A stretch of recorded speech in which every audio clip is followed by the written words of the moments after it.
It's just about 6:15 and time now for what's trending. A developer that bought an old Wisconsin property got a very festive surprise. A winter wonderland was waiting in the wings. The former National Tinsel Manufacturing Company was auctioned about a year ago. But when the new owners took a tour of the more than 100-year-old building, they found a treasure trove of untouched holiday inventory. Thousands and thousands of holiday trees, lights, yard characters, and wreaths filled the 90,000 square foot space, and employees can't help but get into the holiday spirit. In order for them to proceed with their development plans, the new owners are now having a pop-up summer holiday sale to empty the building. Everything is 15% off.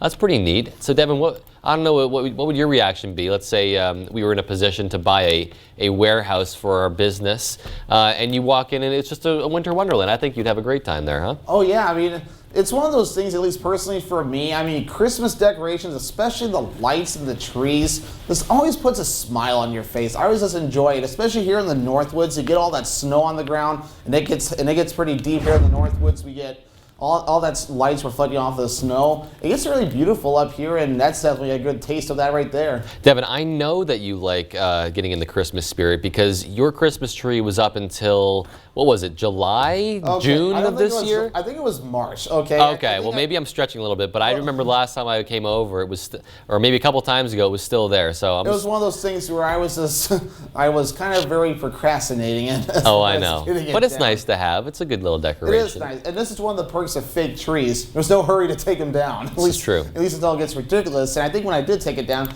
I think I had some dust on the tree, so you knew it was time for it to come down for the year. That's right. Yeah, this next story, keeping with the cold theme though, with regards to penguins, this endangered penguin in Australia is passing the time by binge watching shows about penguins. And let me explain all about that. According to the Perth Zoo, Pierre was found washed ashore in southern Australia.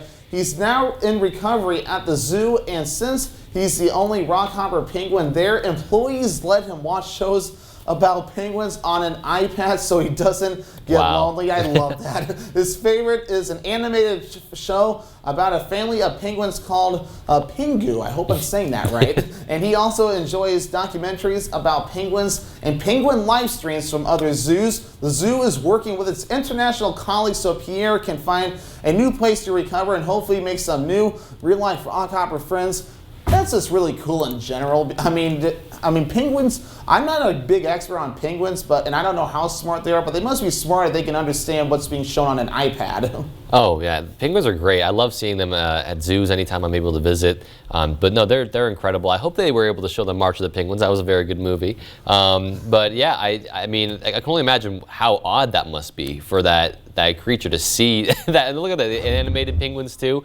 Right. That's pretty great though, and good thing he has some friends to keep him company. Yeah, definitely some friends both on the screen and the humans caring for him, making sure he gets better. And it sounds like great things are in store for this penguin once he recovers and whatever happens after that. That's right. Well, this next story is a little out of this world. The SpaceX Falcon 9 rocket launched from Cape Canaveral, Florida on Sunday evening. It was also successful in deploying a satellite and putting two rideshare payloads into orbit above the North and South Poles. SpaceX says this mission marks the company's first launch to a polar orbit from the East Coast and the first polar launch out of Cape Canaveral since the 1960s.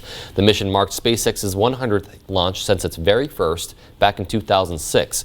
And the cool fact about this type of launch, a polar orbit allows the spacecraft to see the entire surface of the planet over time as it rotates. So pretty interesting there. I always love stories about space.